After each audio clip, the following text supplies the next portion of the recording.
All right, guys, we're just doing a little update on my pizza oven. So check out my review I did a while back, and I'm just going to do an update on some tricks and tips that I've learned. So I've probably made about 40 pizzas now, and so in the beginning, my strategy was just to build a small fire in the front, and then a medium-sized fire, and then put a log on and do it all in the front so I can heat up the where the pizza's going to be, or the pizza stone. But I found once I got the log going, I got it up to temperature, but then it would soon fizzle out. The temperature would go down.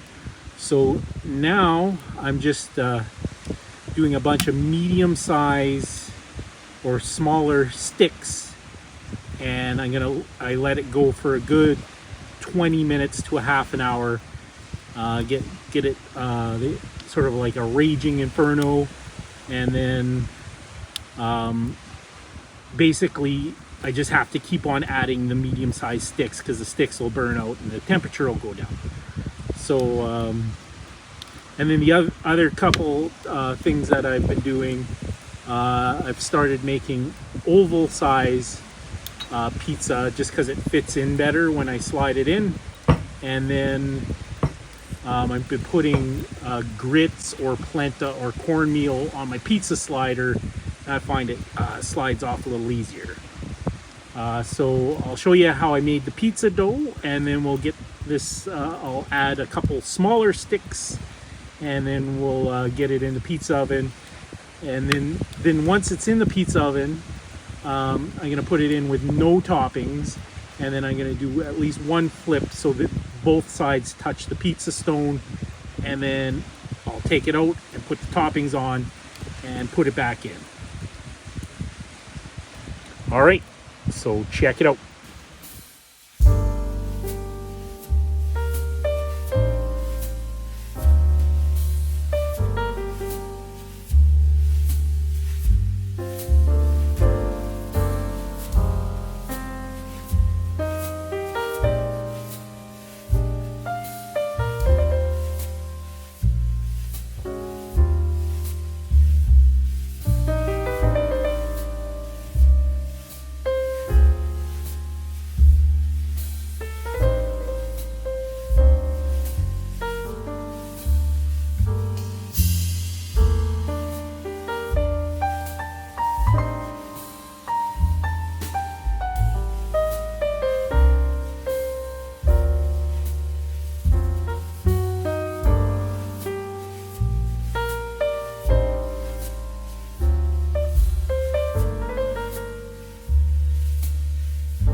Thanks for watching another episode of Chappie's Tiki Bar. Make sure you hit that notification bell. We got a new episode every Friday.